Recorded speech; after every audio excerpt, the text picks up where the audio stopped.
Their apology, they can shove their apology up their end. Artemi Panarin definitely looked like he got his mojo back. He got an assist. I was wrong. Big.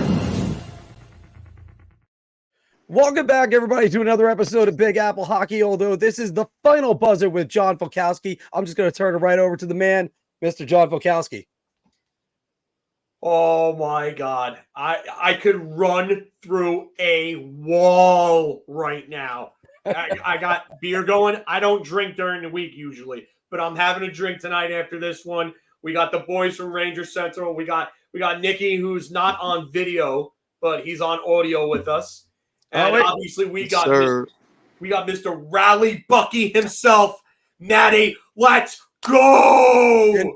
And also we got another guy. What's up?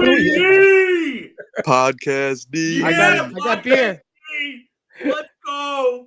I'll grab some whiskey. I'll see if I can even it up a little bit. Oh my God, this is great. I love it. We got all the boys on in a session. We were talking about this in February at the Stadium Series game. We're finally making it happen, and we're making it happen on a night that the Rangers go up 3-0 because the BREADMAN delivers in overtime and gets an awesome deflection off of a hard-working play from Vinny Trocheck. You absolutely gotta love it, boys. Joey, Nikki, Matty, I'll give the floor to you guys and let you guys talk for a bit since you are our guests. We love having you on. Thank you for coming on with us. Tell us how you're feeling. I'm feeling great right now. Guys, thanks for inviting me on. I really appreciate the last minute invite. Pretty sarcastically doing the put me in, coach, but I'm hyped right now. No, we want you in there. We want you in there. I just listened to you guys got to go see it. Maybe people in the chat too could go on Twitter. You got to listen to Sam Rosen's call of the OT winner. It is hilarious. Not because he's screwed up or anything, but because Dave Maloney, who always does this, true Ranger passion, the captain, just absolutely stepped over him. It was the funniest thing ever. It was great. It was great. You have to go watch it. I always make fun of him when I talk to Don LaGreca, who of course does the Rangers pre and post game. But man, Panarin is defying all of those narratives that have been set upon him since last season about how he can never play in the playoffs. He crumbles under the pressure. He doesn't have enough space. He doesn't know what to do. He's got 4 game-winning goals in the playoffs, and we're not even done with 2 rounds. All 4 of his goals, game winners. Game winners. All right, that's unbelievable. Unbelievable. Nick, I'm glad to have you and Joey on for the first time. Nick, tell me what's going on in that mind of yours. Tell me how that reaction video has to look, because if you guys haven't seen Nick's videos on YouTube, his reaction videos are the stuff of legends. It's great. Well, first I want to say this. I've never been happier to be a North Carolina resident than I am right now. I can't fucking wait to go to work tomorrow. I am pumped to go to work tomorrow and look my Hurricanes fans' faces in the eyes and just be like, brother, how about last night? We gave you that little bit of life, and then we just fucking sucked it out of you. I cannot frigging wait to go to work tomorrow. I will say this, though, for the reaction videos and overtime. So, superstition rules in this house. Every overtime reaction we've done in the playoffs, the Rangers have lost. So, we stopped doing them. Oh. They're undefeated since. Oh my God. Just don't do them anymore. If it works, it works. In playoffs, there will not be and you know what's funny is my dad looked at me and he goes, tonight would be a really good night for it, but it's like we'll hold off on it. But I'll tell you this much. My sister got up fucking screaming, yelling. She thought something happened, like someone broke in the house. It was loud. it got loud. Oh my God. So was anybody ready to jump off a ledge when Svechnikov scored? I was so let down. I was heartbroken, but at the same time, I was just like, it didn't feel like other backbreaking goals. You know what I mean? Like the Rangers had just played arguably their best period of the playoffs. And to see that happen, I still felt I was nervous, but at the same time, I still felt that they had it in them to get the next goal, whether that be on Kreider's breakaway before regulation, the end of regulation, or in OT. I had a good feeling about this game, like just overall. That's Svechnikov goal. It really hurt because, like Joey pointed out, that period that they played was simply amazing. The way they controlled that neutral zone and the way they wouldn't let Carolina build up any kind of momentum, it was insane. And it's not like all the other goals where they got played goals where it's just like, if this was on the draw Gallant, it just would have been pressure on top of pressure on top of pressure, and then finally Igor wouldn't be able to withhold everything, and it eventually would have just broke open. But the fact that they were controlling that period so well, that's what really hurt. And thank God they got the winner in OT with Panarin, because if they lost that game, all that momentum would have swung Carolina's way. But they got it done, and I mean, like I said before, it's still a long way to go, but this team just feels like it has that factor, that magic in them, that something special can happen. But like I said, still got a long way to go. You still take it game by game, but if you can find a way to sweep, take the series in 5, and then you just let Boston and Florida just kick the shit out of each other in that series over there, I'm confident that they can go far. I'm confident. Optimistic D. Optimistic D. Gotta love it. Optimistic M. Optimistic M, yeah. But optimistic D is definitely going on right now, too. Dallas just nothing. Wow. Are they going to blow another lead tonight, these guys? It's crazy how easy leads get blown nowadays. Like back when I started watching hockey, a two-goal lead was just like, all right, pack it in. This is it. The game's over. And like 3-0, it was like, yeah, if you ever come back from 3-0, you're like a god. Yeah, you're right. 3-0 was like a death sentence back then. Like especially in the late 90s, early 2000s. Forget about it with the way that they played the game back then. But I'm gonna go back to something that I said on Twitter for all of you who follow me. And when the whole news came out about Kochetkov, and I was like, I you know what? I just felt that I wasn't worried about it. Matt's right. Something feels different with this team. And I know that everybody was getting that Akira Schmid PTSD because of the move being made 2 games up in a series. But think about it. Everything that happened with Gallant, the asking for help, the ripping of Panarin in front of the team, they had enough of him. They had enough of him. Peter Laviolette's practices, his preparation, his adjustment before the series even started to go play man-to-man defense when the Rangers don't play man-to-man defense just so they could get ready for Carolina. Everything Peter Laviolette has done has just been masterful for them. Every button has been the right button he has pushed. And then you got Jonathan Quick. He goes to Vinny Trocheck right before overtime of game 2. And he says, don't go rogue. Just continue to do what you're doing. That veteran leadership, it's such a calming influence in that locker room. That vibe, they fight for each other. The coaching staff and the team are as one. They're unified, unlike where they were under Gallant, where the players clearly didn't give a shit about him after a while. So, no. I mean, this series is just this team. I'm like a dog with zoomies right now, but trying to get words out. Well, Phil, if I could bring this, if I could bring this up, people were talking about 5-on-5 the entire season going into the postseason, and also all they got to do is keep it 5-on-5. You know who wants to keep it 5-on-5 right now? The Canes, because the Rangers are outscoring them not only on the power play, but their penalty kill has more goals than the Canes power play has in this series. It is ridiculous. And yes, that Kreider goal was huge. It really did break the spirits. And look, it's just I saw that one. Oh my God, that's incredible. Oh man. Oh man. But I mean, the Rangers have done such a great job with containing the Canes power play that they're almost toothless. And this is a great team that the Rangers are beating. So I don't want to hear from anybody about the goal differential like the Washington series. If the Rangers end up finishing the job off Saturday night, what's the excuses the rest of the league has? Are they gonna be underdog yet again Saturday night for the 4th consecutive game? Let them. Yeah. Let them. This narrative is. I'm sorry, guys. Like I don't mean to like jump in, but like it's been Joe, bothering me. please, I've been waiting like to see, what's gonna happen with the series. Now that they're up 3-0, I mean the Rangers. I mean, come out game 4, and if you don't win that one, go back home and win game 5 on home ice and move on. Like, go be my guest. Like, go ahead and do that. But like the analytics and stuff, like just. It's ridiculous. Like, you watch that second period. I thought the Rangers played a really solid second period, right?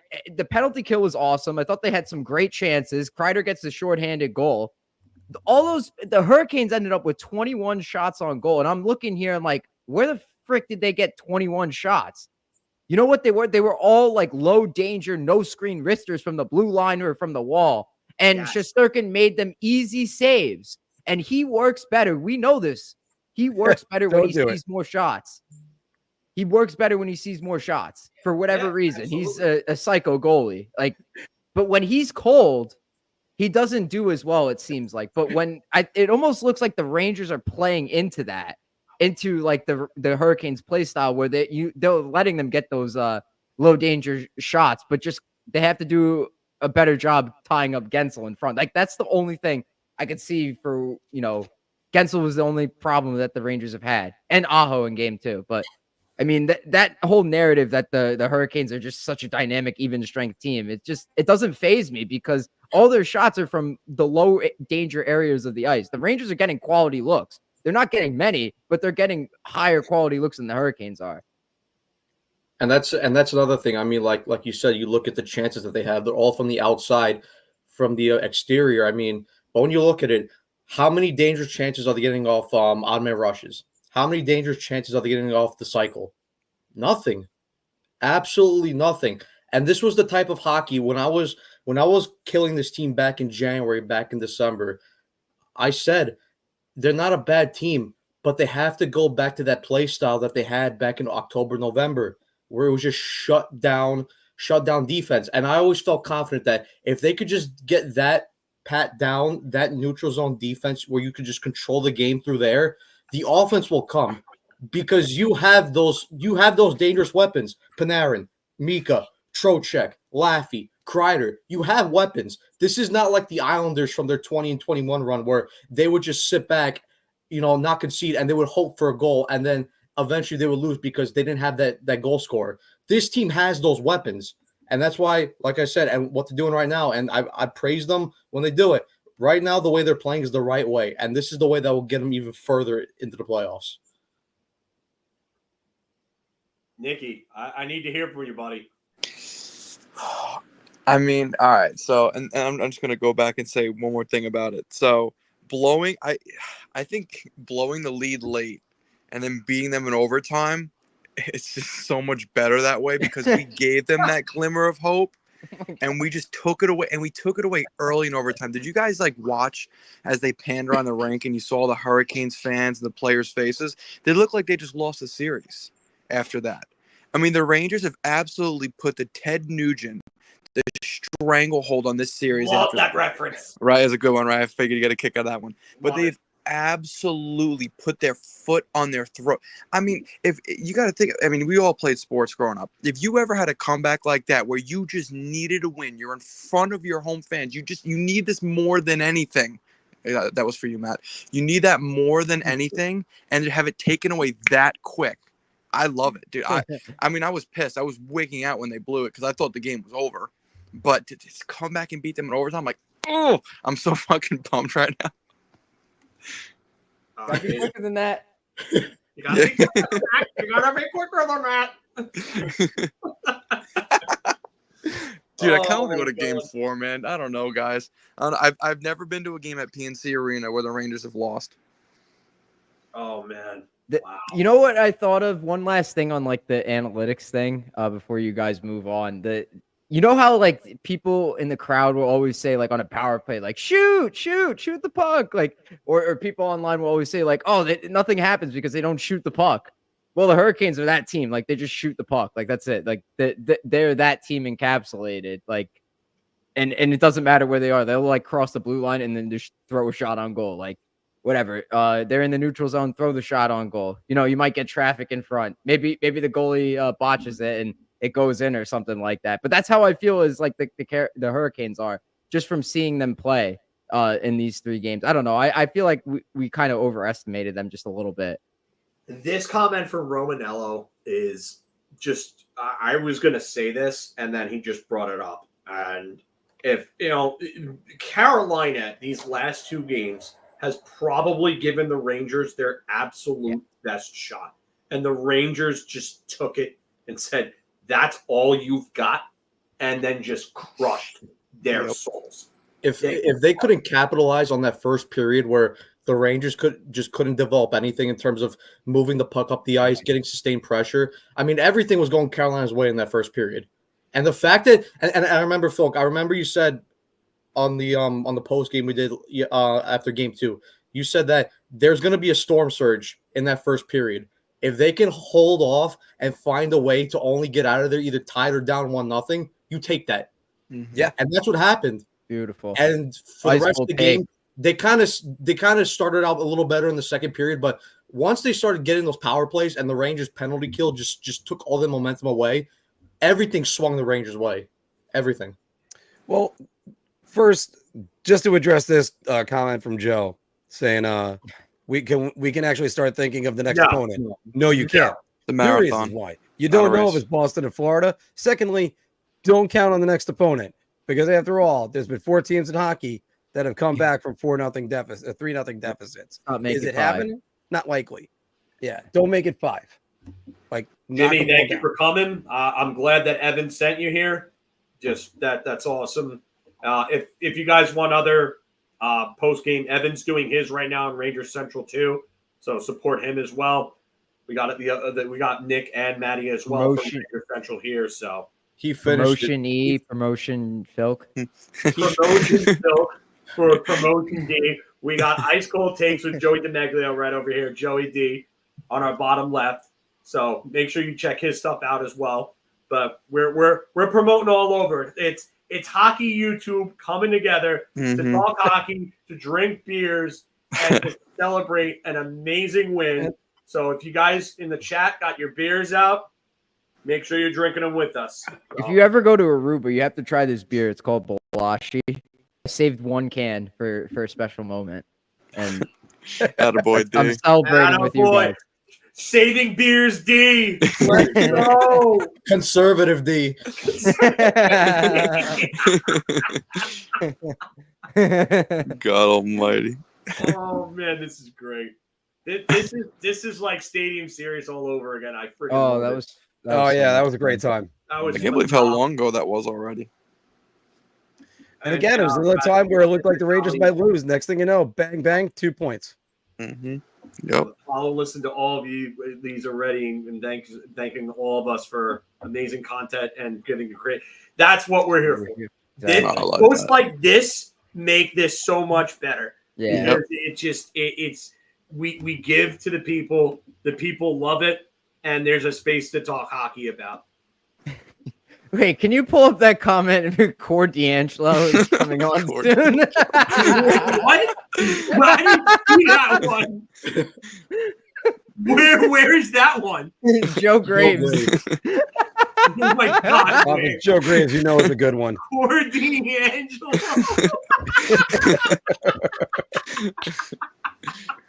Oh my God. I always said Evan looked like Johnny Gaudreau, but I could see Tony D'Angelo. Oh my God. I see Tony. My God. I see Tony more than I see Johnny Gaudreau. You know. By the way, I gotta give a big shout out to one more guy, Phil. I know you mentioned earlier about Jonathan Quick and the veteran leadership on this team, but did anyone here see the video of Blake Wheeler after the game? The wheel deal. I did. Yeah, what a fucking guy, dude. He was jumping on the glass after the Rangers won, and then he was giving everybody high fives as they were going into the locker room.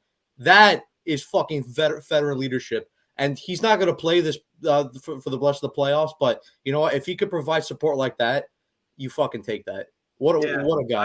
I would give that man a ring for that. Hey guys, what do you think about this? Igor for Conn Smythe is here. Conn Smythe Trophy winner if the playoffs ended today. Easily.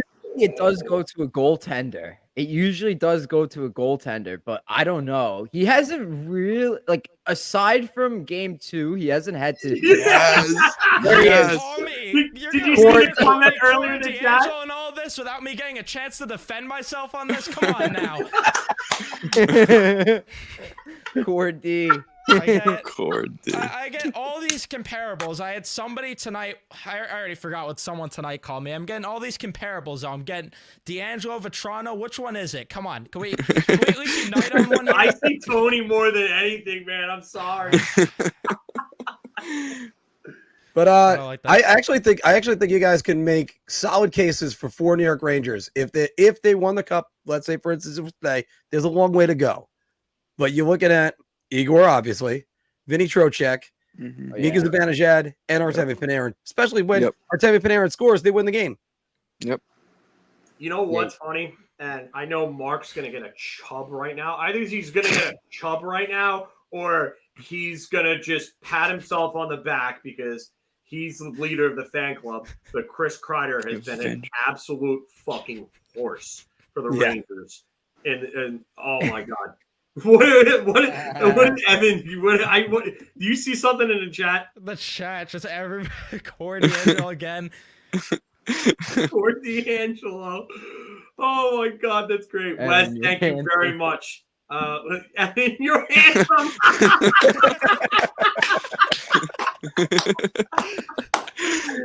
Oh God, this stream is fucking great. Jesus Christ. This is a madhouse. This is a fucking madhouse, and I love it. Oh my God, this is great. This wouldn't have happened if it went to double overtime. No shot. Oh my God. Thank God for Panarin. And what was it? 150 something. It was right here. Handsome D. Handsome D. Handsome D. Dude. I love how that picked up traction so much. Is putting D at the end of his one word. Just putting D at the end of everything. No, for real. It's so funny. That name is Joey D has followed me since like 6th grade, and now you guys just put D after every word that I say. It's hilarious. I love it. Hilarious D. It's tradition D. Yo, even Grace is saying it, bro. It's just a clip of like you just doing your stream, and then just have like Matt, Nick, Evan, and like everyone just calling you all different things to D. And then just have Guile theme in the background. Has like a Guile theme goes with everything. Goes with everything. Oh, we do it every time. We do it every time we're in his comments. Every funny word he says, we just add D after it. What the fuck does that mean, David? Core looks like he would sleep. He would sleep with a large woman while on a road trip. What does that even mean?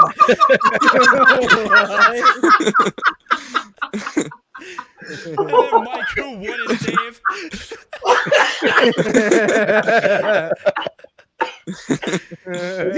Are you DJ Qualls in this situation? Oh my God. Oh my God. Yeah, of course it's a road trip reference. If anybody didn't pick that up, I can't believe that. That's just great. The vibes of this stream are like a 2009 Modern Warfare lobby. I'm more of a Halo guy, but yeah.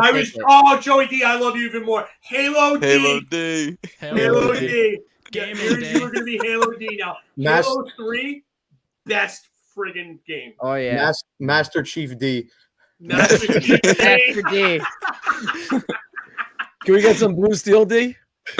Blue Steel D. Blue Steel E is more like it. We had Transportation E the other night. Now we have knowledgeable hockey E. minds on the stream, and then there's Mark Williams. Oh my God. Anthony being ruthless right now. Oh my God. Oh. When he was in the hot tub on Wednesday, OnlyFans. BigAppleHockey Oh my God. Don't do OnlyFans. it, babe.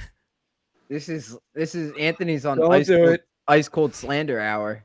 Yeah, ice cold slander with Anthony LaRocco. Yeah. Hot tub D. I see Laugh for MVP said Core D'Angelo D, Con Smythe D, OnlyFans and then he's D. someone said OnlyFans Hot D. Tub D. Jesus. Hey, that kind of makes sense. 1v1 you in Blood Gulch? I'll Oh. 1v1 you in Guardian Firestorm. Well, definitely. I'll hop on Master Chief Collection one day. I'll 1v1 you in Guardian. D. BR and Snipes only. Premium Snapchat D. Premium Snapchat.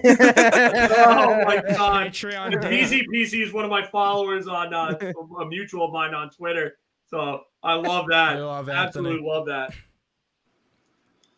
Damn, Anthony did not this turning into a Mark roast. I think every stream is a friggin' Mark roast.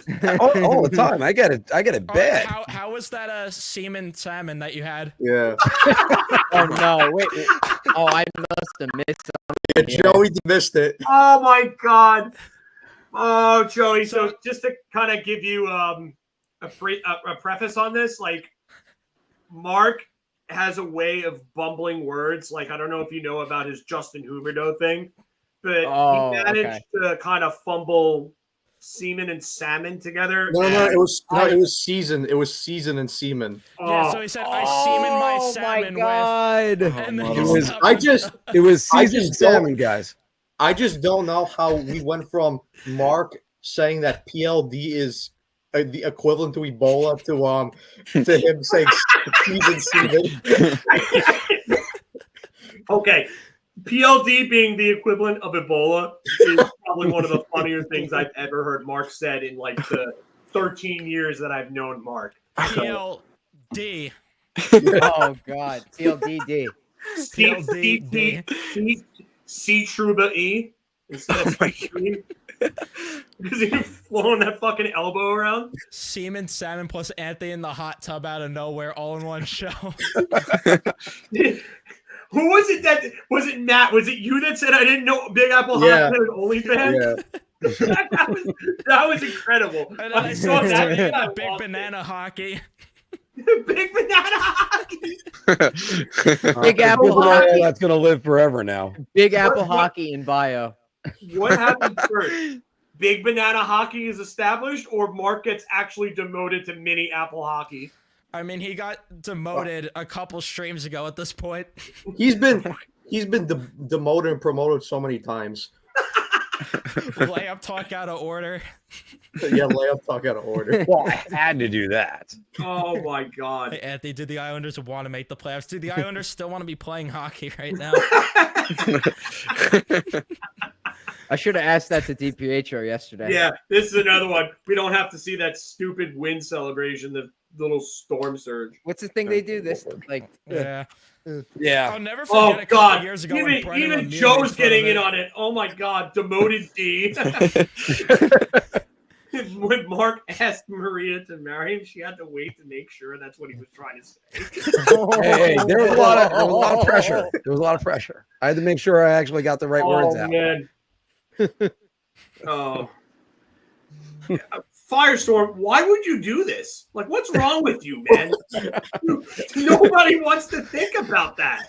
You know, we have other things to talk about. Like the Rangers went up 3-0 after a second consecutive overtime Oh win. man, Any we other got, thing we got besides off that? the rails so far. Before we get back on track, pull up Luke's comment real quick. Which one? Luke's comment, Luke Superfish. How about Evan on the street talking about how being so I tune in?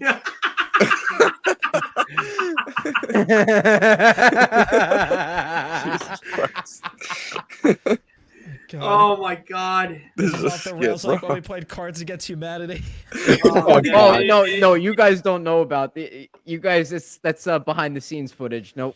I love how you recorded that to maybe upload, and you're like, "Yeah, this isn't safe to upload." No. I'd kill my journalism career before it even started. We would have gotten canceled really quickly. Canceled D. Oh man, but yeah, Nick Ramirez, you're one of the lucky Ranger fans to be there, man. I am jealous. That is just what a game to go to. And I mean, we got totally off track, but I'll say this again. The Rangers just took, and actually, you know what? Before I even get to that point again and kind of rehammer it home, the one thing I said was that the Rangers had to just kind of weather the storm and then counterattack. And that's exactly what they did. They counterattacked and they took Carolina's best punch. That's got to be their best punch. I don't see how they could have a period like the first period, only come out 1-0 or even tied because Chris Kreider scored that goal, and then you lose after tying a game 2-1 late. That's their best shot. That's their best shot. I dare them to make a better attempt on the Rangers than what they did in that first period, because I don't think they can. There's no way. That's what I was talking about on my stream just now. There's no way after that first period, and when they were down 1-0, there was still no doubt in my mind they were winning this game. They've done it all year, and I want to know though right now where what's the narrative now, because I was told that they can't win when they have to play at even strength and only score at even strength. They did it tonight. They convert on special teams all the time. What more do they need to do? And to answer this question, I think they do. This team, I have so much confidence in this group right now. Like there's something different right now. There really is. And now they're going to say their model sucks. They're going to say their analytical model. That's not. Oh, actually, Carolina's not a real analytical team. Florida's a real analytical team. The Rangers are going to get wiped by. That is going to say. They're going to say that. They're going to move the goalpost. Yeah, it's always that. Hey, but listen, let the underdog thing continue. I love this team is much better when they're underdogs anyway. So you know what? Keep it coming. And it's winning me a lot of money. Dominic Milford, welcome to the show, because I don't think I've seen you in here before. And if you've been in here before, my apologies, but this comment is great.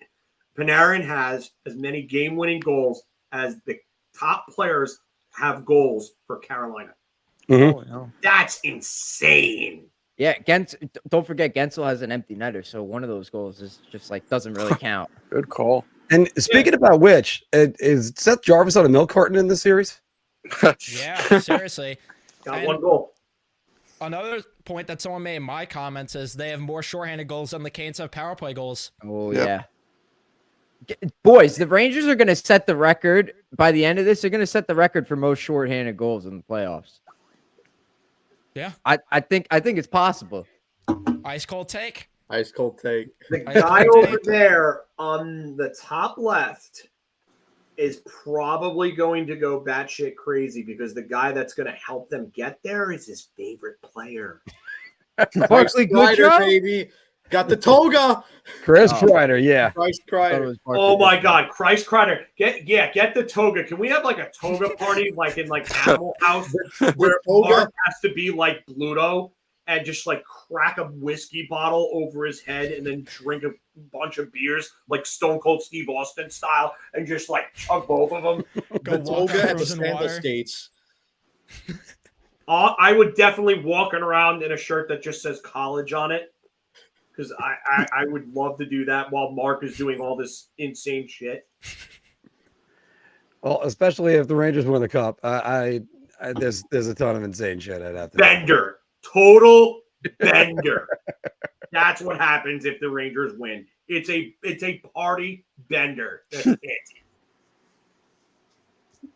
Carolina PP 0.0. Crazy. That horn that they have is so obnoxious. So annoying.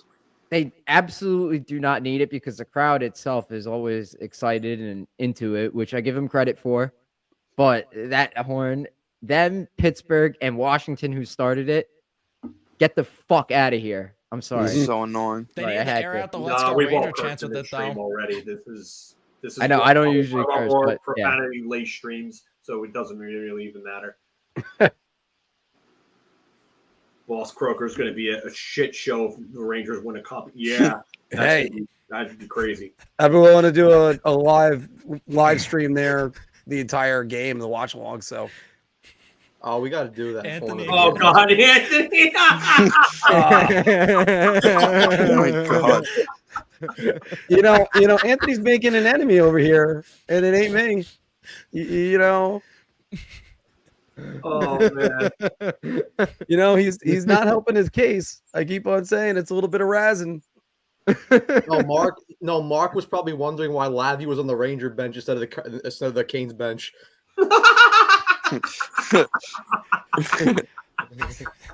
Show Graves comment. Oh God, what did Maron you say amazing. now? Between the takes, Evan had about Kreider. Evan is lucky he's cuter. Oh my God, dude.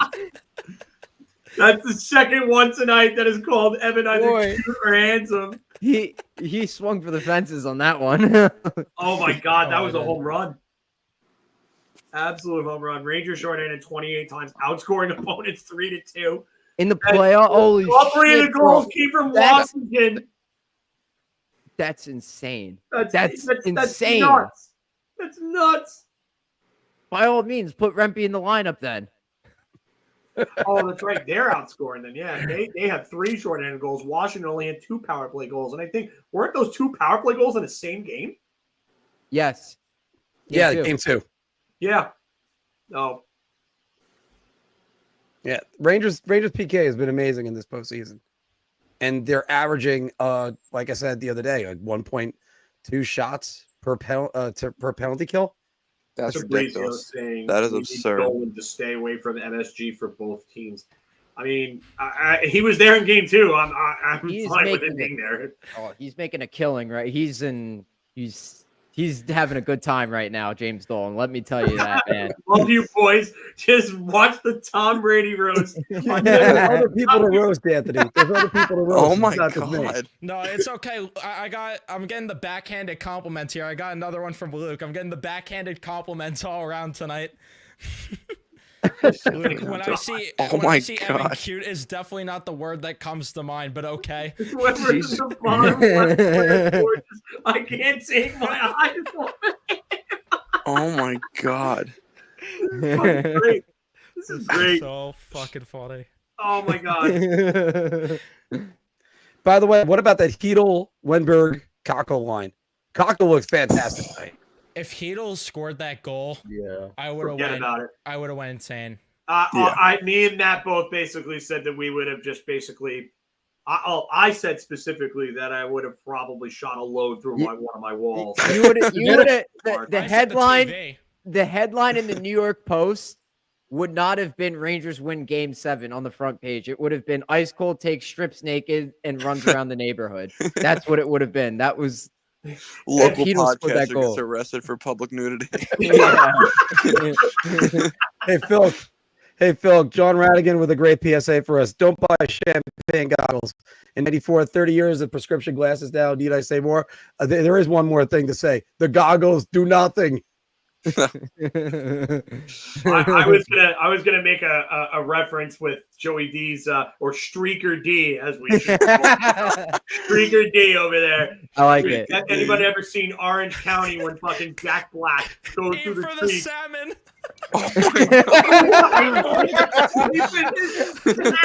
Oh my God. Read a Oh little my bit slower, God. Mark. That's what it comes down to.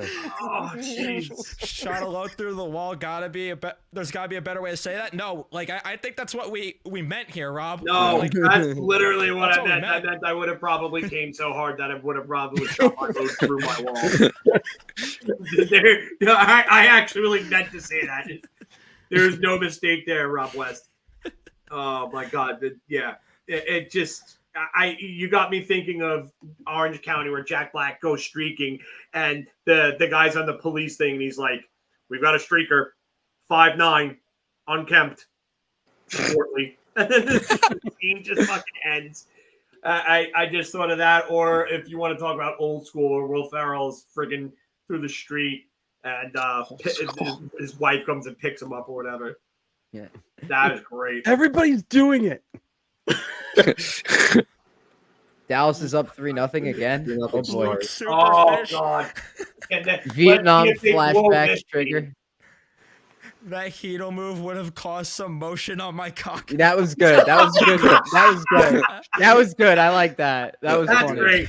That's That's a great. Nick type joke. Good job, Luke. Good job, Lukey. Oh my God. Yeah, that was a very Nick joke. Uno leading in time on ice. Shocking. Yeah, I don't understand how he's leading in time on ice. Like you have so many defensemen that are better than him, and he's leading in time on ice somehow. Yeah, I was not a fan of him playing in crunch time. Him and Gustafson, I thought were the worst pair tonight. But thankfully, we don't have to sit here and talk about what ifs with that. Fox looked a lot better tonight, like more comfortable out there. I thought he was. Yeah. I thought he could barely move in game 2. Like he was like, he couldn't make it back up the ice at the end of game 2 before ESPN cut out spotty production. By the way, in case you guys didn't talk about that on like a previous stream. Oh, we did. Yeah. Yeah, like before they cut out, like Fox was like chasing up on that 2-on-1, and then I think Shesterkin made the save, and Fox went straight to the bench. It was like 40 seconds into the power play. Mm-hmm. But tonight he looked smooth out there. He looked fine. Yeah, and I'll give everybody in the comments here. They're saying Trouba was better tonight. Yeah, he was better tonight. Mm-hmm. I don't think you could be really worse than he was in game 2. Oh yeah, game 2 was the worst game that he played in a long time. But I another thing I wanted to say about weathering that storm is that the Rangers played their absolute worst period in a very long time in the first period in this game. And they still were right there in it. And that's why I think they end this series on Saturday. And this is where, it goes back to the point. They have the makings of a cup team. You got a hot goalie right now. He helped them weather that storm in the first period. Yep. Yeah. And I agree with Music that Gus stresses me out too in his own end.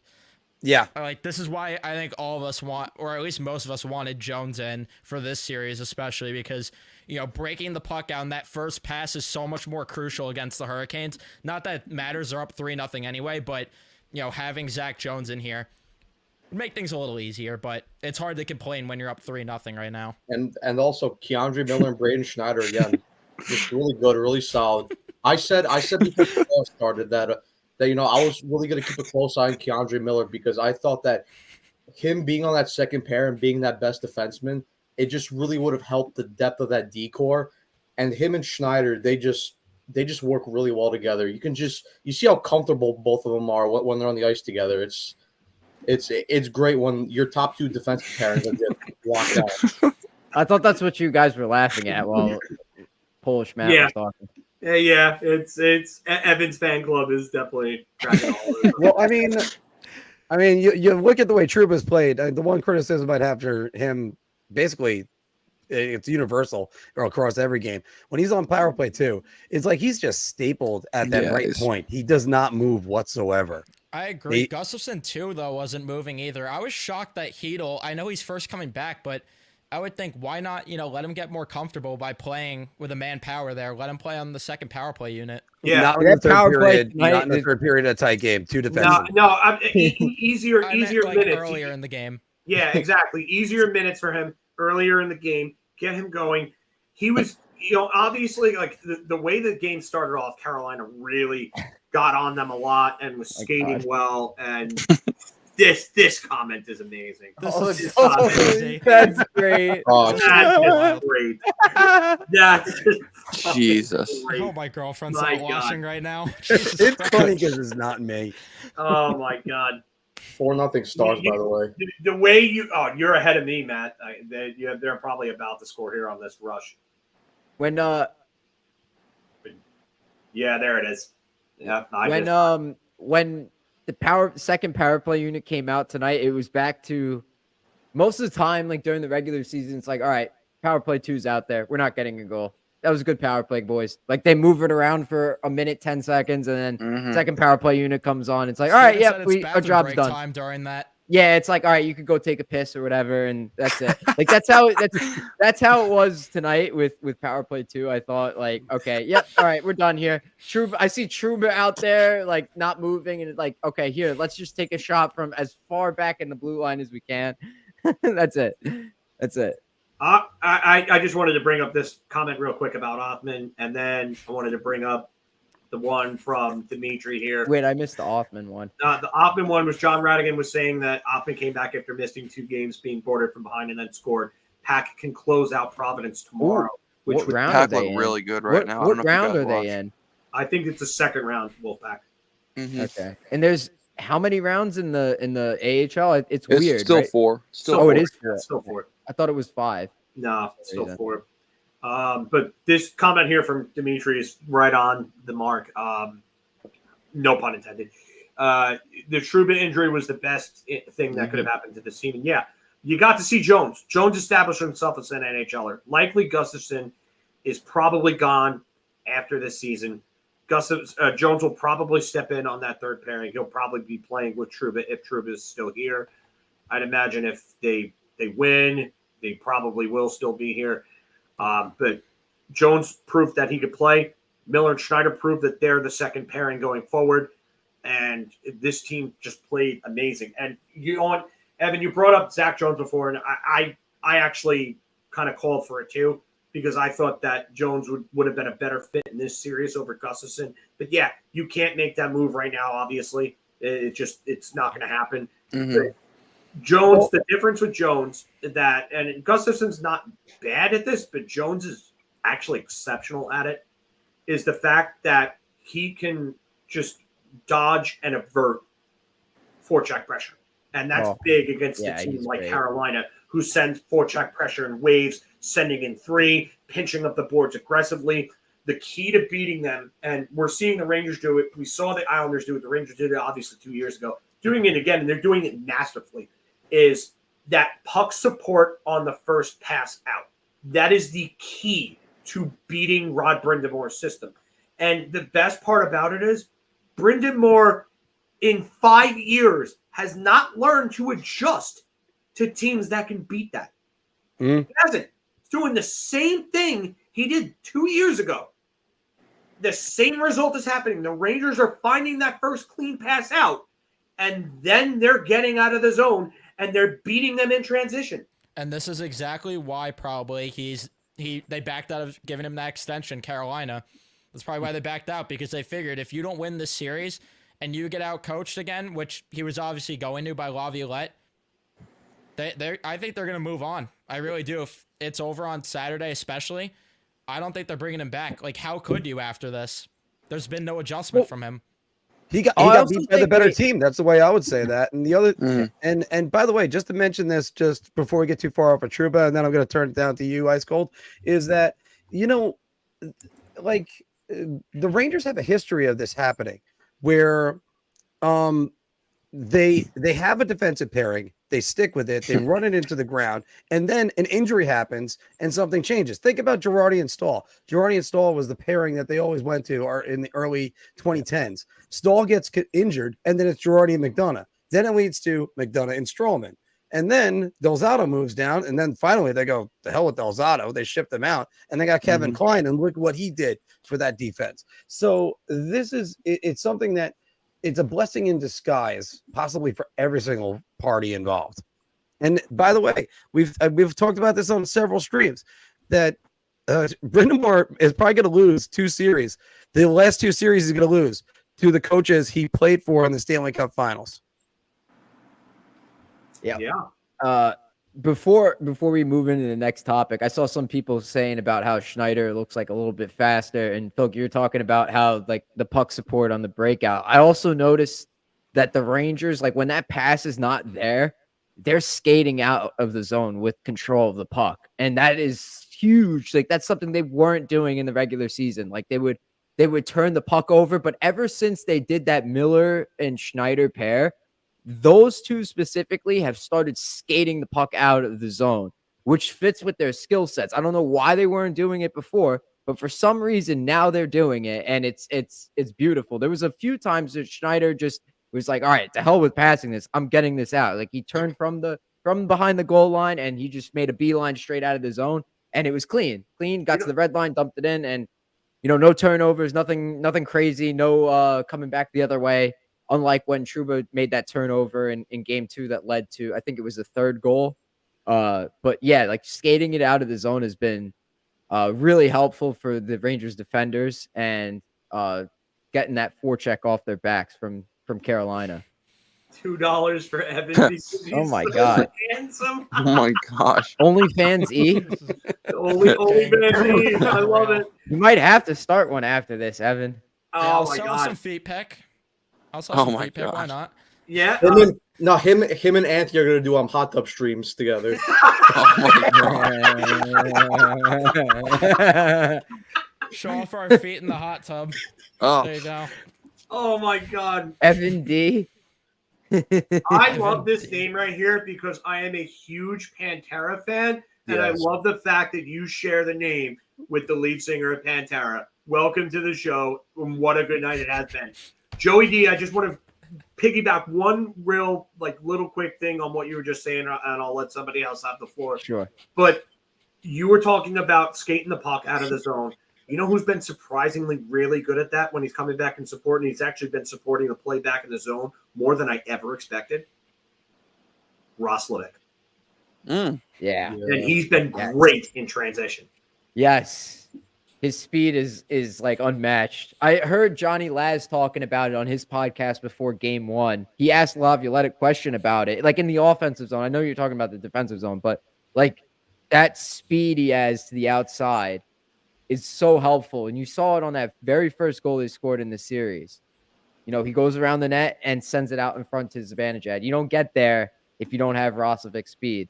So acquiring him at the deadline was a pretty smart move by Drury. I know we all wanted Gensel, the Ranger killer that he is.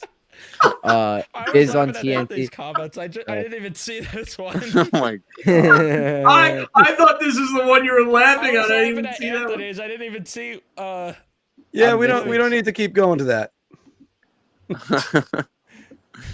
Oh God! I found it. What's the difference between more and oh Jesus Christ!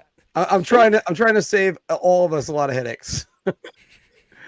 Oh my God! Oh, I also got it. I had a really bad take earlier this season. Like, who is the weakest link on the Rangers? That was our episode. I actually did it with Evan and Nick. You had a couple bad takes.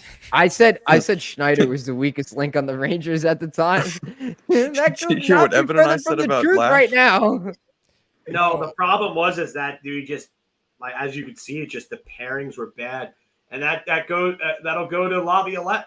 Like Laviolette just pushed the right buttons again by switching up those pairings, and the team has just been so much better for it.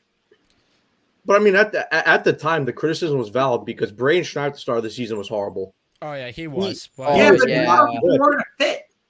And listen, new evidence brings new opinions out. He's turned his play around this year, and ever since, like I said, he's got put with Keandre Miller. Those two just look so comfortable together, and as a second pair, they just work very well. yeah, the only takes I'll put my hand up and say that I was an idiot was definitely the Lafreniere takes. Yes. Yep. And definitely the Gabe Perreault takes. But I signed the apology form with Gabe Perreault with the USA jersey. I signed the apology form, so we're good there. You'll be referencing that apology form for a very long time, my friend. Oh, I will. No, Twitter I'm doesn't gonna do have to. No, surely Twitter forgot about that. Surely they Yeah. were wholemate to that for his entire career. I love the fact that we're getting all these Pantera references right now. Keep them coming, boys. Just keep them coming, because I got to see them with Metallica back at MetLife in August. Maddie, I know you were there for that too. So that was just what a show. Nikki, you still with us? Yeah, I was gonna say I want to make one more point before I head out here. But my brother and I were talking about this earlier in the week. That I never thought that we'd see a Rangers center core as deep as what we had in 2014 with Stepan Brass, Richards, and Boyle / Dominic Moore. But with the way Barclay Goodrow's playing, how well Wenberg's been playing a two-way game, Trocheck is absolutely unbelievable. And Zibanejad, talk about a guy that I just absolutely pissed on all season, and he is playing his best hockey I think I've ever seen him play right now on both sides of the puck. Oh, dude, I think this is the best since I started watching in 2007. The best 4 centers I've seen play in a long time. Just the way they've been playing this playoffs is the best that I've seen. Yeah, you know what's funny? The other thing that you could add to that, Nick, is that you could easily take Filipino, put him at your third line center to give this team more offense, and then move Wenberg down to fourth line center and move Barclay Goodrow on the wing where he's arguably better. Wait, yeah. We're Jack Harlow. We got options. The Rangers honestly have like 2 top lines right now. Like we all gave them shit. We all gave Zibanejad and Kreider shit this year. I know all of us have. But right now they're playing really, really good hockey. Like offensively, they're getting some really good shifts there tonight. All series they've been doing it the entire playoffs pretty much. Zibanejad's been a killer, stone cold killer. And it was the point. Sorry, but Trocheck, that $5.625 million AAV, he's playing playing up to he's playing like 11, like a $10-11 million player. Drury should be arrested for larceny for that contract. Yeah, man. And that there's still fans that put on Twitter, I wish we had Ryan Strome. Why? Why? I don't see that. I don't know where. I miss Stromey. I mean, I don't see any of that, but there were a while last year for sure. Mark's right. Last year for sure there were. Last year, seen it this year though. I think any of those tweets that are coming out this year are probably from I have 17 favorite teams Twitter, and that are all probably under the age of 19 years old. The old podcast lady. Oh God, she's insane. She's insane. The elevator does not go all the way up in that woman's head.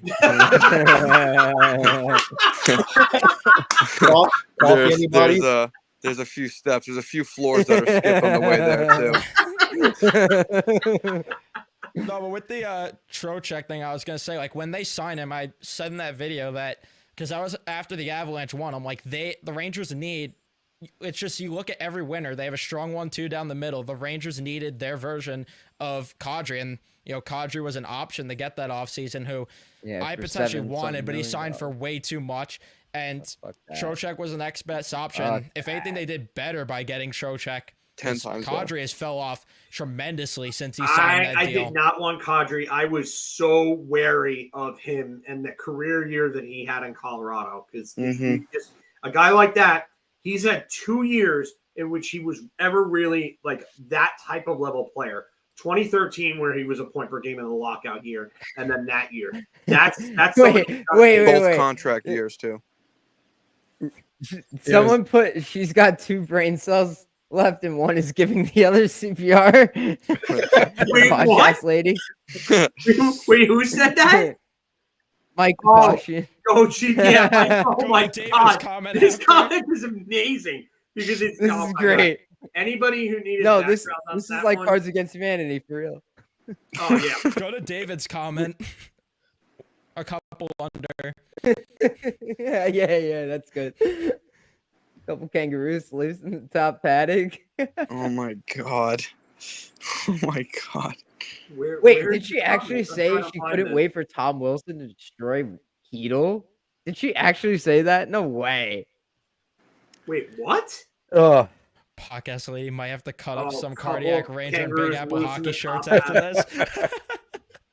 Oh my God. Wait. This from Anthony here of Easy Peasy. Yeah. She said she couldn't wait for Tom Wilson to destroy.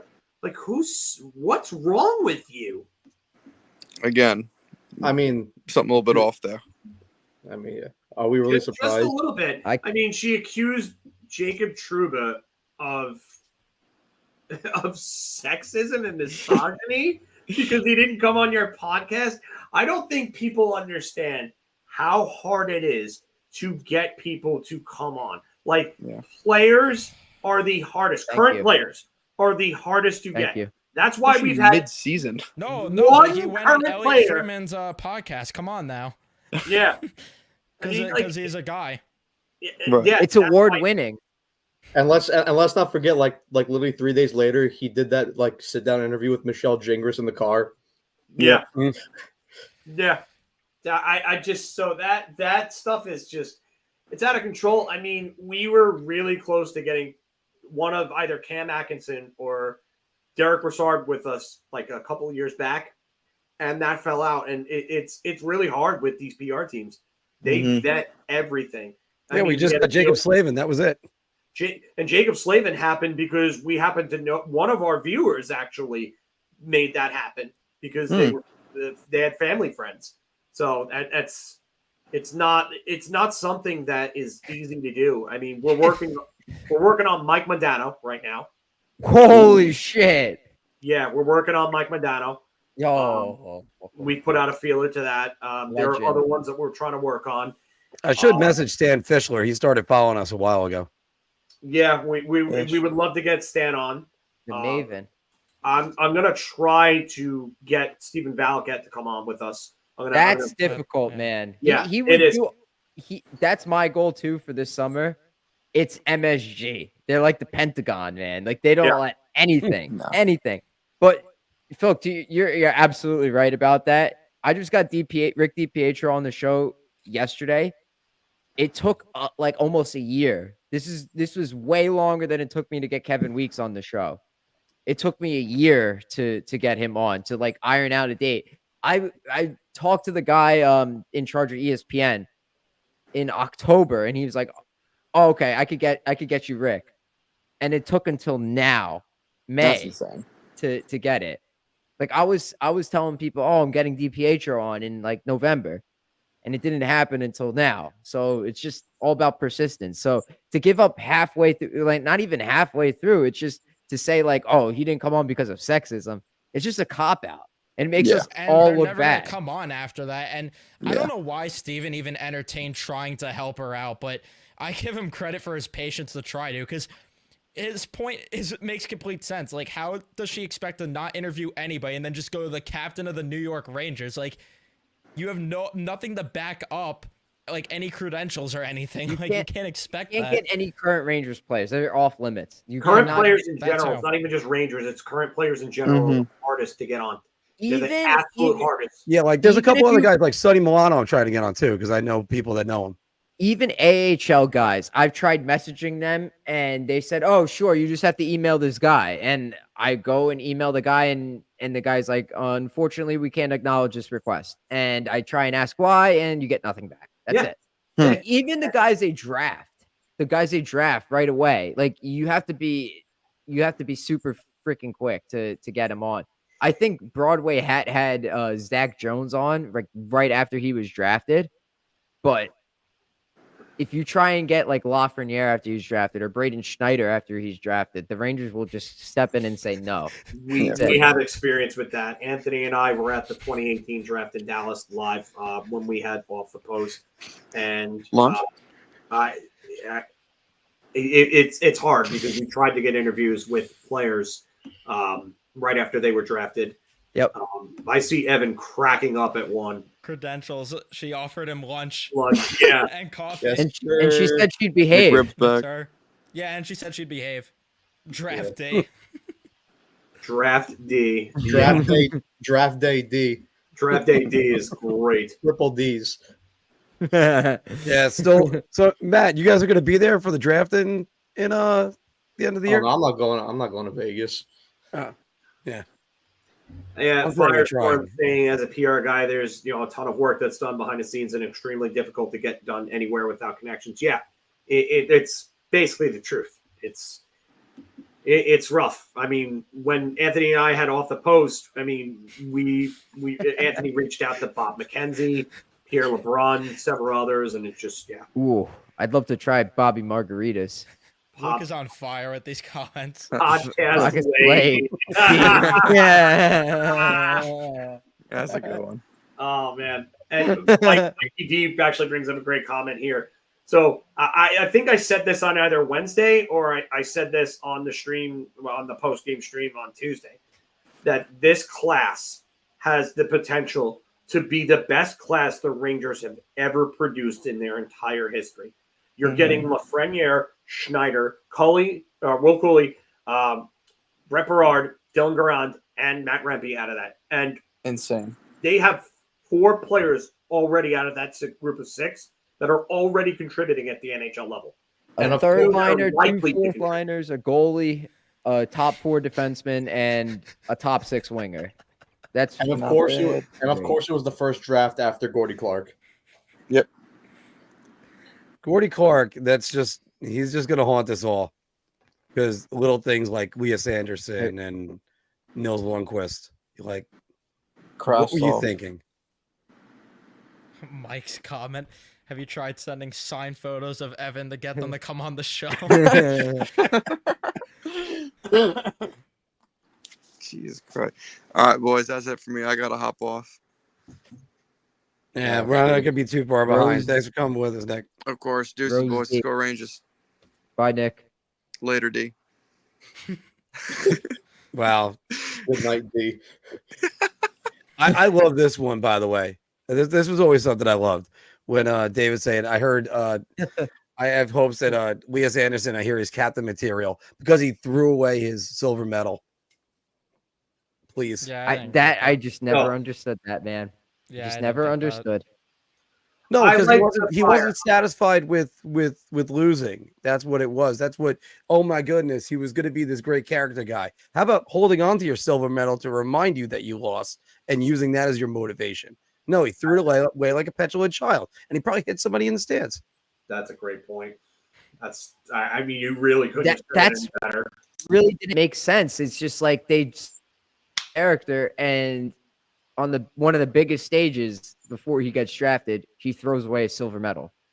That just doesn't make any sense. Oh no, it's actually after he was drafted. Yeah, it was after he was drafted. After he was drafted. Yeah, the Okay, World great. Juniors right after he was drafted. Oh boy. Wow. Luke, throw it. Yeah, that one. Throwing away a silver medal is something I did in 12U travel baseball, and I sucked. But yeah, I mean, 12 under though. yeah, you're 12 years old and you throw a tantrum. You're back still then. learning. Yeah. It's just, it's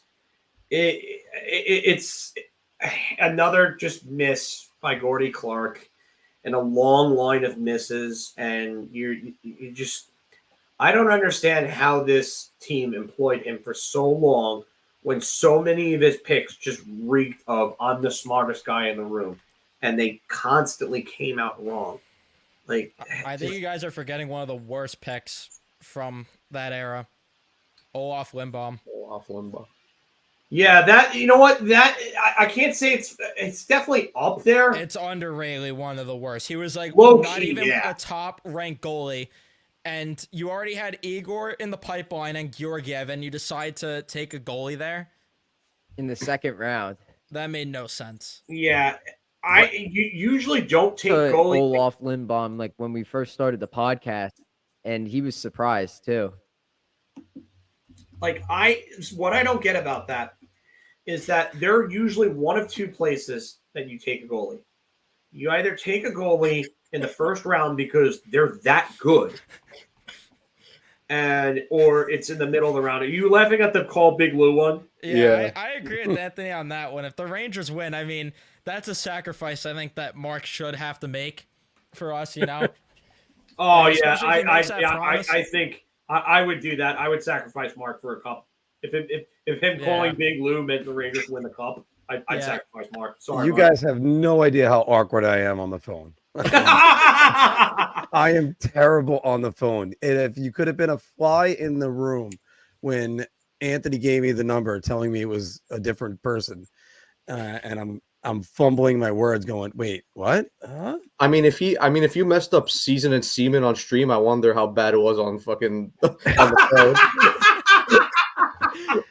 I think my last words before I hung up were, oh my God, I'm sorry. You didn't tell Lou that you semen your salmon? No. No. No. I mean, the only thing you could say about that Olaf Lindbaum pick is that that actually kind of works in their favor. Is there's not a whole lot of great players that were drafted after him in that round. Like there's NHLers, but like Sean Dursey, okay, they missed on Sean Dursey. Kirill Marchenko, good player, still young, developing. I mean, really, there's Is not this a going to be a whole brand new lot. shirt for us? Aim for the salmon. Aim for Is the that a salmon. reference to the other guys? Aim for the bushes. Thanks for the F Shack, Dirty Mike, and the boys. Yeah, thanks for the F Shack. Love Dirty Mike and the boys. Joe, actually, I am a trained actor, but I was never as great at improv. Oh my god. Yeah, it's Kravtsov sucked. Yeah, I always believed in him for some reason. I always believed in him. At least As Junior Soprano said, he did not have the makings of a varsity athlete. Yeah.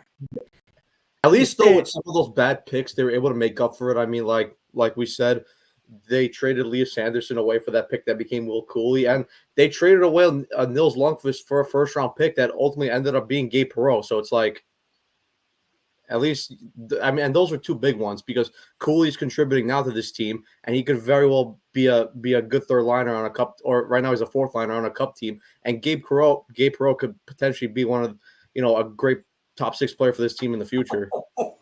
Yeah, but just because the Rangers were able to do Rumpelstiltskin, oh yeah, my god. then that didn't mean the original pick wasn't bad. Oh no! I agree with you, but at least they were able to retribute it in some way. Oh my god, dollar store Tom Cruise. At best, I'm Wish Tom Cruise. Oh my god. No, he's DHgate Tom Cruise. Wish.com Tom Cruise. AliExpress Tom Cruise. What? Oh my god, no. Oh crap. Oh shit. Yes. And I knew somebody was going to mention this in the chat. Yes. The pick that got traded to St. Louis was the Nils Lundqvist pick. Yes. But that pick allowed them to have and keep their own first round pick, to which they used Gabriel. That was yes, it was a conditional first round pick to St. Louis, and it was whichever one was lower or high, however you want to describe it. Whichever was the higher of the 2 draft picks went to St. Louis. Yes. So. Yes. So, I mean, even if you want to say that it was their pick, it could have been the other pick. So, I don't get it. Yeah, this is it. The flexibility part. That's really what it comes down to, because if they didn't have that pick, they don't have their own pick because they're giving it in the Tarasenko trade. Yeah, it was great asset management by Chris Drury to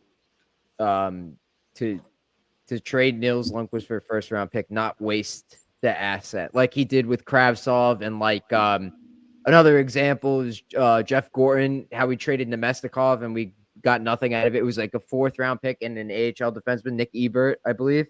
Yeah. But like asset management, nailed it with the Lundqvist trade.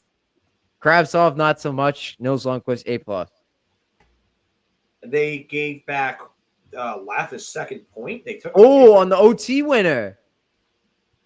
He swung it around the boards. And it hopped off a defender's stick, and Trocheck picked it up and sent it to the net. Yeah. Oh, wow. So Laffy now has 9 points in 7 games. Arrival. Hey, that's still pretty good. Pretty good. Pretty good. But I mean, seriously though, how great was it to be free of Sean McDonough? I don't listen to him anymore. I sync up the radio feed. I don't care. Yeah, I was definitely erotic when Kenny. I was actually screaming, so that's probably not the case. I wasn't erotic yet. I think I got the chub afterwards, actually. No. Yeah. Someone brought up Kenny Albert being. I think so too. But if you listen to Sam Rosen call a game on the radio, it was like I was listening to a completely different announcer. He sounded like the Sam Rosen from 10 years ago. Like zero hesitation, zero screw ups, no excuse me's. like very confident in his call. Like I don't even know. Like they could shift him back to the radio if he wants to keep calling. Like, and that would be fine. I think Well, if that's he's what at the the guy game, on the it's probably 'cause he's Maple Leafs, the Maple Leafs announcer who's on the radio now. He used to call the games on TV. Joe's getting in his head too much. Right there. Oh, Joe. Right there. Well, Sam, I spoke to him this morning, actually. He's big. He's they're the most hardest working team in the NHL, Sam. You know, he's just such a good kid, Sam. You know, he works hard. He shows up, does what he has to do. He's well liked in the locker room. He's big. And He he always can has to skate. emphasize that.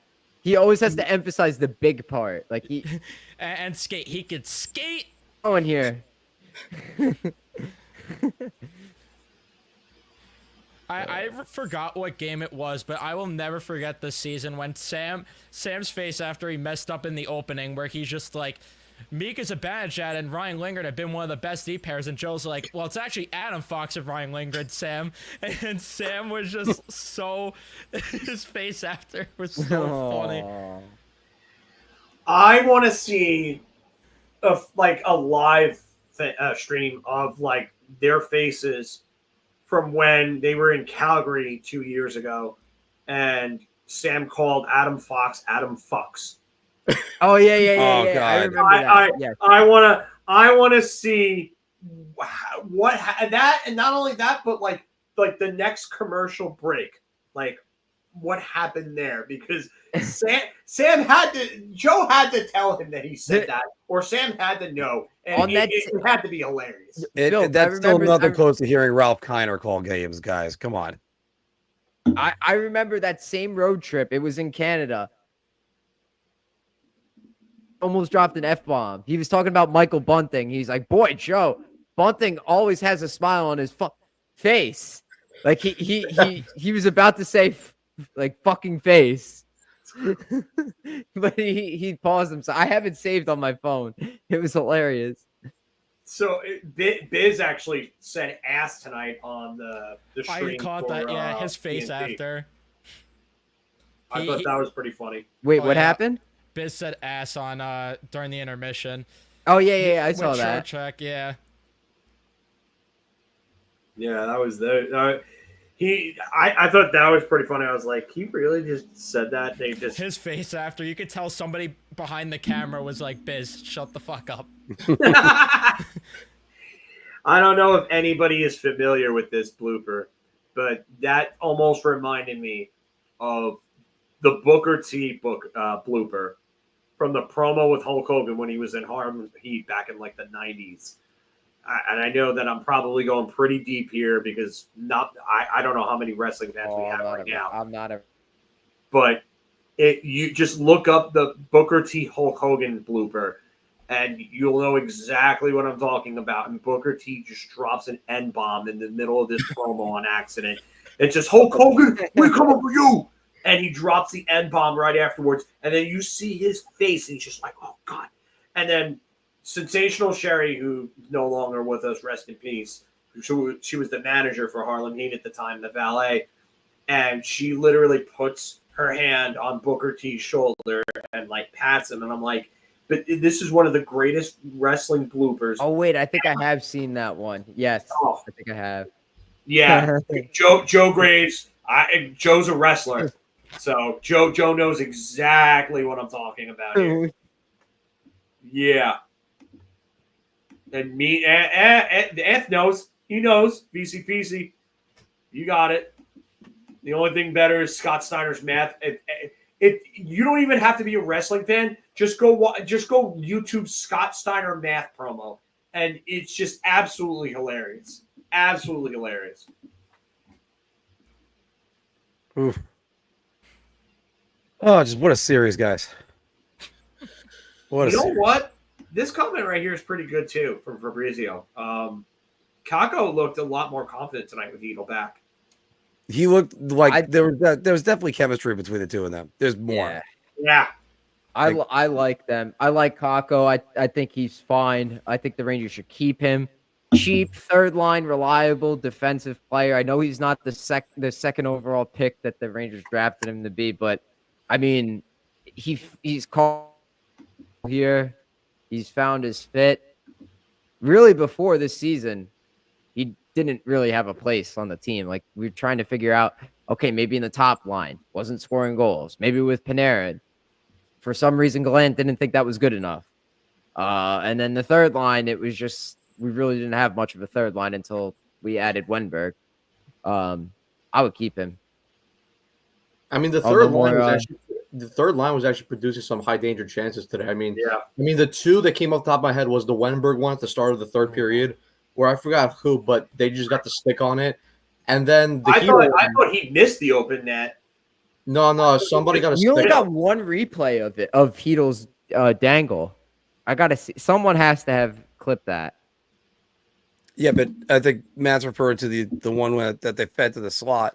Wenberg was 1-on-1 with the goalie. Oh, And there was a cross-ice reverse angle. You did see a stick get on it. I must have missed that. It was off the face-off towards the beginning of the third period. Mm-hmm. Yeah, Wenberg's been impressing me with his two-way game. I'd like to see him start chipping in some goals. I love the tweet that I saw, though, where someone's like, throw the kid line out there for a shift, scare the Canes. Yeah, give the Canes PTSD. Watching those three run around on them. Someone just tweeted the Rangers have lost 8 total games since the All-Star break. Is that real? Wait, actually? Actually, I think that is. Wow. Well, I can give you that right now. The stream was like 15%. Luke's comment, yeah, that's what I was laughing at right now.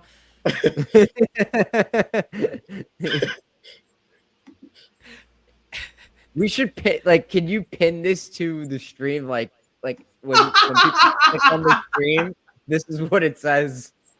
That should just be in the thumbnail. Yeah, it should be the thumbnail, yeah. That should be the thumbnail. Yeah, Joey, they're 33-7-1 since February 5th. Holy shit. Insane. Holy shit. That means they should be the underdog yet again this week. Yeah, 66% chance the Hurricanes win the series. Canes in 6. That's definitely some Scott Steiner math right there. Yeah. Not to go too on a tangent, but who was the one that changed the thumbnail from Phil's Devil's final buzzer from the dog taking a crap on the Rangers logo? Who changed that stream thumbnail? Because that was so funny, that one. I had to do it. I had to do it because I was getting emails about it, and we were banned. We actually had a Facebook page banned. We going with Big D hockey going forward. Big D hockey going forward. Big D hockey. Yeah. Wow. Here comes Colorado again. Colorado. No, it's 4-2 Stars. Oh boy. Yeah, but that's what I'm saying. Here comes Colorado again. That's what they do. Yeah, Dom bunch of letters. Whatever his fucking name is that guy. I can't. I can't with him. He just.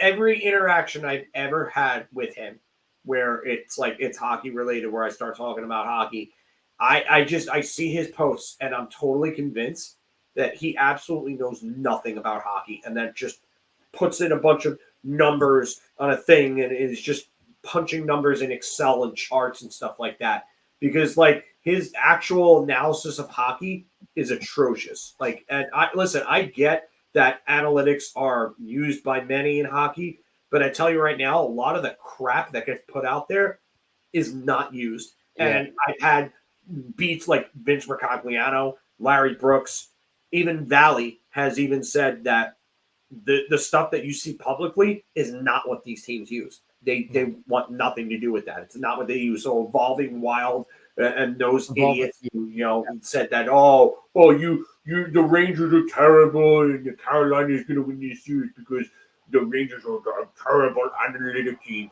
Like that. No, miss me with those analytics, because those analytics aren't used by NHL teams for a reason. Yeah. Carolina's only an analytical darling because of the fact that they shoot the puck a lot. It's the same thing with New Jersey. They were considered a cup favorite going into the year because they're a high volume shooting team, but Yeah. in reality, we predicted saw how that went. that model predicted Jay Fresh's model predicted Seattle's first year that they'd win the division, and they were a shitty hockey team. They Yeah. would finish like last place in the division. Like that. Jay- That's where I'm like, are you freaking kidding me? Like, where do you get this shit from? His Lundqvist thing, Jay Fresh's Lundqvist thing was so ridiculous. Wait, what? He was basically like making an argument about how MSG's No, it wasn't. It wasn't him. It was Patrick Bacon, his little sidekick, that made that. It was I thought it was him. shot location bias. They were basically what they were claiming is that the shots that were being recorded for saves for Lundqvist were being recorded in closer to the net than they actually were by anywhere from about like 5 to 10 feet. So it was skewing the analytics, which was a joke. And I asked Bacon, I was like, so how do you have this? How do you know this? Oh, well, the shot totals are higher on the road or lower on the road than they are at home. Okay, but do you have any sort of concrete proof that there's some sort of conspiracy going on? And he's like, and he literally had nothing for it. It's all based on score and venue. What? The score, the public sites have score and venue adjusted stats, and that's probably what he was going off. It's a shitty argument. It's stupid. We're lucky to have like analytics guys in the Rangers community that are actually good with the stuff. Like Rob Luker doesn't give a shit about Dom, like decisions, like take about this. No, and I don't think he's a fan of Byron Bader or whoever that is either, because he's another one where I've just seen. Like, Also, okay. the hockey stat miner too. He's a believer in the Rangers. Oh yeah, we should be. Yeah, the only like guy's analytics that I really trust is CSA's Valcats. oh yeah, absolutely. Yeah, because his is all about quality. That's the thing. These models, these publicly available models are just like they'll throw out, oh, this team had 10 high danger chances. Like, where? Like, did these shots Shesterkin sprawl out to make these saves, or did they sail over the net like 20 feet? The Well, thing that also, confuses me and is Phil- when Natural Stat Trick will list something as a high danger chance. Like there was one time during a game this year where somehow there was more high danger chances than shots on goal. Yeah, that's in a carry. impossible. Like that doesn't make sense. That's probably that's Guys, probably I'll make this point and then I'm going to go off myself. Phil brought this up a while ago on our shows.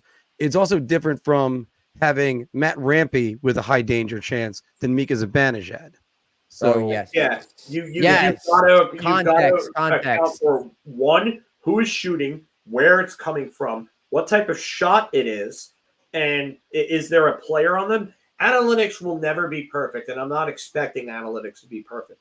But the fact that so many people use them as gospel, when, listen, Marc and I probably have close to, I would say, like 70 years of hockey playing experience between the two of us. yes, because I mean, I go back to '93. I go back to 90, I would say 92. But I tell you right now, like, there are so many little things within a play, so many just small events that you don't even think of that can affect a play just by a player being in a certain position on the ice, that analytics will never, ever, ever be able to account for, even with puck tracking, even with puck trackers. Yeah, and that's why there's the eye test. Like there needs to be a balance between both. Like the eye test will tell you sometimes there's a mistake earlier on in a play. Like there could be a mistake that happens 2 minutes before a goal's in the back of the net, and the guy that made the mistake's off the ice at that point. But other guys' analytics are taking a hit because that guy's not on the ice anymore. Don't forget that the whole point of Moneyball that Billy Beane did was what he had to work with, that he didn't have any. Oh, like it's not a viable strategy. No. that's a load of crap. When everybody's like, oh, Billy Beane, what do you have to work with? Oh, he had to work with the MVP that year, the Cy Young Award winner, one of the best pitching staffs in all of baseball. I meant that's not. Yeah, that's right. Yeah, that's not what I meant. I meant like spending money wise. Like, No, and I'm fully aware what you mean, but it's just every time that they say it, they want to say it like that. It was a great movie though. I won't deny that. I loved It was it. good. It was Yeah, good. and Joe brings up a great point here. When you hit a post, it's not a When shot. you hit it, Yeah, I know. Yeah. I don't get that. If you hit a post, it should be considered a shot, in my opinion. But They it's should not a also save. have players who score the shootout winners have a goal, but that's another thing that's just absolutely ridiculous. So that's what I like about Corey Snyder's site. He's a Hurricanes guy, but his analytics, like he does them all for individual players and he does it for the teams. Like they're as specific as you could get. Like Yeah, he I've does used zone his entries, stuff. zone exits, retrievals, puck control, controlled breakouts, like everything. And then all these ones are like, oh, expected finishing percentage or expected goal rate. And it's don't just like, what the frick do you mean? expected goals doesn't mean anything to me because at some you could score again. I'll say this again. There's a difference between Derek Stepan in a slot, who had one of the most baby shit soft shots I've ever seen in my life, and David Pastrnak in the slot taking a shot. Yeah. There's no context to that stat. There is none. There's literally zero context. It's just a player took a shot from the slot, which is considered a high danger area. And it also doesn't account for if they flubbed the shot and it still went on net. Not really a high, High danger, danger chance. chance. Guys, I'm going to take off. Everybody have a great night. Mark, take care. Thank you for putting this together. Appreciate No that. problem. Thanks. Hey, guys, thanks for coming on. I've been wanting to do something Love, like this love the for a while. roast session. We'll probably go another like another 10 minutes. I'd say we'll go to like what time is it now? It's Yeah. yeah, I'm going to have some salmon. Take it easy, guys. All right, go have some salmon. But yeah, we'll probably go another. I would say like 10 minutes. We'll go and then we'll wrap it up. But I find it funny that they're using Vegas odds on top of analytics to determine that a team that's lost only 8 games since February 5th is going to have a 34% chance of winning the series. I don't see it. Yeah, that's he started off his explanation in that podcast episode. I listened to that. He started talking about I'm like, wait a minute. You're not even talking about like analytics, like you're not even talking about the teams. Going off with So Vegas. this is like supporting the theory that sports are rigged. Nah, It's yeah. like, so do you know the script? Yeah, that's really what it comes down to. I mean, Yeah, I didn't somebody understand. Somebody on Rangers Twitter posted a picture of like a Rangers Colorado thing as like Yeah. Stanley Cup Finals merch. Or I think I something like that. bookmarked it to see Yeah. to come back to it. Yeah, so that was pretty funny to see. And then obviously with the draft lottery thing with Butcher Gross, that was pretty funny. So, but I want to get to this before we get going and stuff like that. So, predictions for Saturday, boys. Rangers wrap it up. I just can't see this coming back to the Garden at this rate. This team's too resilient. This team continues to continue to not roll over. I think that they get it done. I'll say it's going to be a 4-2 win. 4-2 win from OnlyFans E. 4-2 win. OnlyFans E, and it will be 4-2 with an empty netter. They'll finally get an empty net goal for once. Wholesome D. Because it's got to What's be your cardiac prediction? Rangers.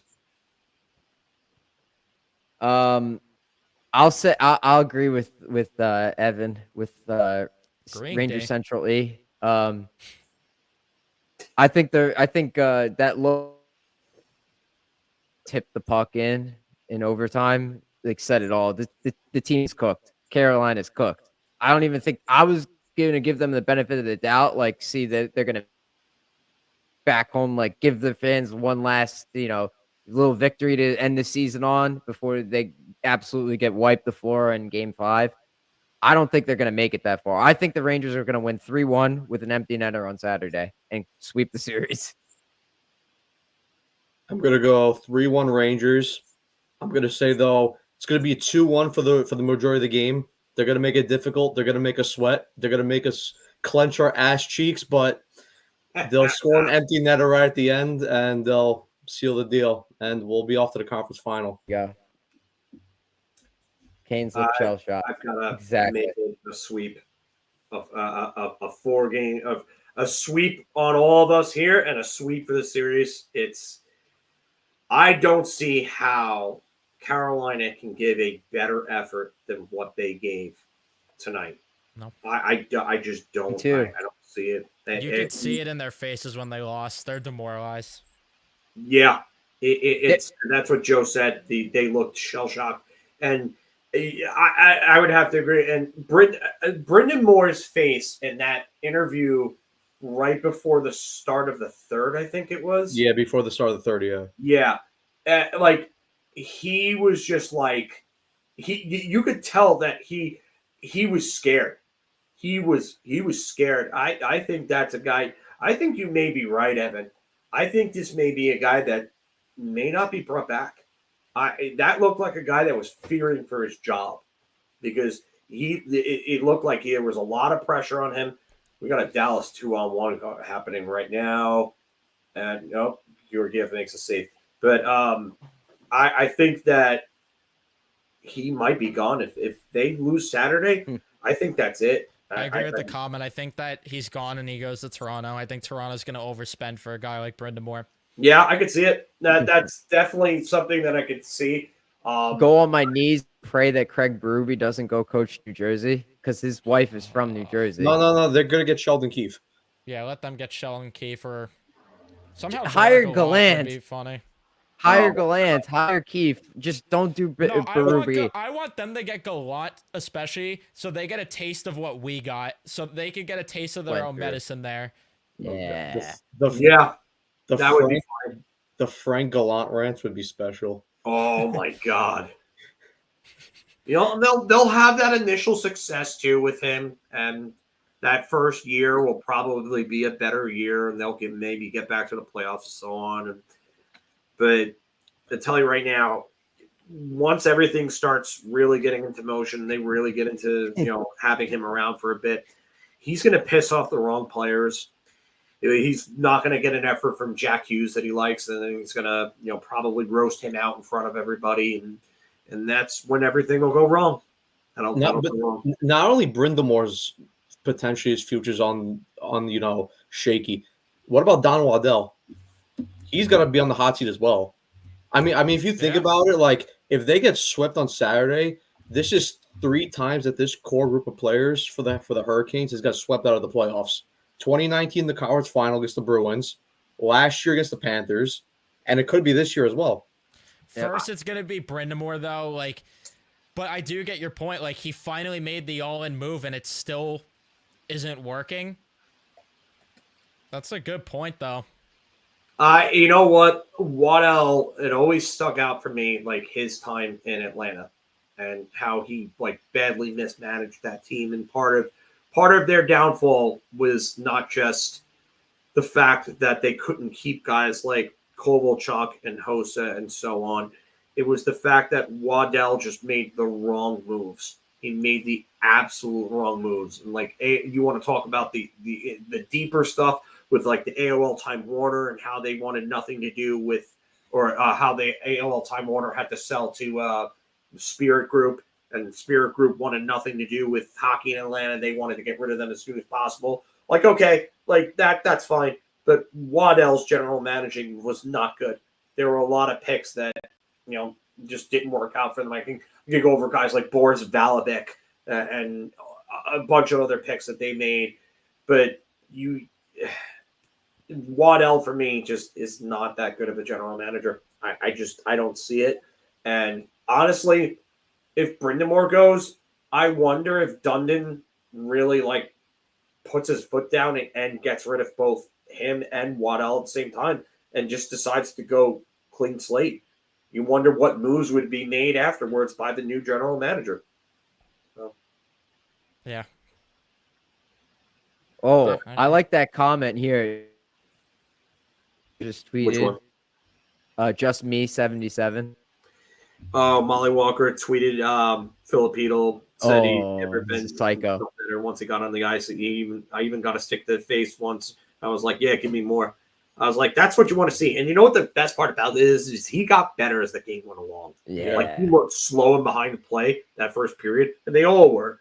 But you could tell the wheels and the confidence just came back like that second period and the rest of the game. I don't think they take him out. I honestly think he's in there for the rest of the playoffs. Yeah, I mean, he looked real comfortable. I don't know about you, Phil. He looked real comfortable to me out there. Like took a hit pretty well in the defensive zone, and then he laid a couple hits. He tried to lay a couple hits in the offensive zone, which was really nice to see. Yeah, I thought he was gonna get the overtime winner because of how poetic it would be. But I'm not gonna lie. Anytime there was a hit, my heart just dropped in fear. I'd be lying if I said otherwise. David Woodhead, I'll try to leave it off with this because we don't want to continue to go too far into it. But I don't think it would be a firing. I think it would just be a mutual parting of the ways. And it would be labeled as like they just couldn't come to terms on a contract agreement or something like that. Yeah. Yeah. But yeah, we're gonna wrap this up. Thank you all for joining us. Definitely appreciate you guys coming on, all three of you guys. Joey D, Podcast D, hopping on with us, finally getting that happen. Maddie and Evan, as usual, we've had you on before. Thank you guys again for coming on. Nick, thanks for having us. For coming on with us. I know he didn't say a whole lot, but definitely wanted to get him on with us as well. But this was awesome. This was a funny and fun stream. I mean, I hope that if I would say it wasn't one of our more formal type streams where it was just like, just kind of like the format and just getting down to business. We got off the rails a little bit, but for an hour and 45 minutes, we got to talk after an absolutely awesome victory, and I had a fucking blast. So I hope we do this again. It went off the rails. I jumped in and sent my chat. It went off the rails. I'll take accountability on that one. It was great. Yeah, no, this was fun. We got to do this again. Yeah. Hopefully after game 4 on Saturday. Hopefully we're all in here celebrating a sweep. Yeah. If I'm not working, then yeah, I'll definitely try to talk. Yeah, absolutely. I'll be in here. Yeah, so we'll all coordinate, we'll all talk, and then we'll see what happens. And hopefully, like I said, Saturday we're all right on our prediction, and we're going on to the Eastern Conference Finals. But again, thank you all for joining us. Our weekly shows are on Wednesday, usually around like 5:45. We start. So if you haven't been on with us before for our weekday streams, check out Ranger Central. Matt, Evan, and Nick are all there. Check out Evan's post games. And then check out Ice Cold Takes with Mr. Joey D in the bottom right-hand corner. He's actually had some pretty good guests in the past. We weren't able to even get on Kevin Weeks. The fact that you got on Kevin Weeks, that's pretty impressive, buddy. Hey, I got to keep asking. Rick DiPietro was yesterday, so if you want to hear a guy who's pretty knowledgeable about the Rangers, he might be more knowledgeable than some of the beat reporters that cover the Rangers. He knows a lot about the Rick is great as a radio personality. I hated him as an Islander goaltender, but as a radio personality and media personality, he is great. By the way, Joey, that thing that you mentioned when you were talking with Rick about that hockey show on Saturdays, that needs to happen on 98.7 ESPN. Oh, we need a hockey Saturday show. Yeah, we do. We do. Yeah, drop a retweet on that post on my Twitter. Tell them to get it. Tell them to get it going because I tagged all those guys in it. They got to see it.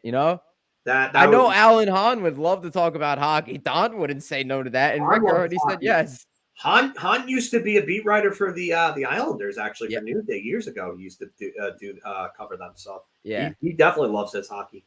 I'm glad I got to meet him at that game the other day. That was awesome. Good dude. Yes. Real nice guy. Get off the phone. Oh my god.